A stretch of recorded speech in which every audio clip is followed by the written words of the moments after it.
rapiin dan bersihin kulkas. Hai, assalamualaikum. Hari ini aku mau bersihin kulkas yang sudah tua ini, udah lama banget semenjak aku masih sekolah dulu. Jadi ini aku keluarin dulu semua yang ada di kulkas.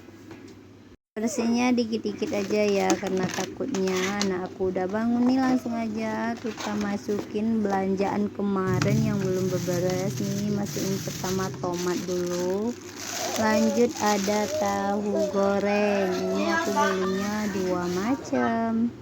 Dan lanjut itu cabai hijau dikit dan cabai merah keriting. Sini wajib ya cabai. Alah,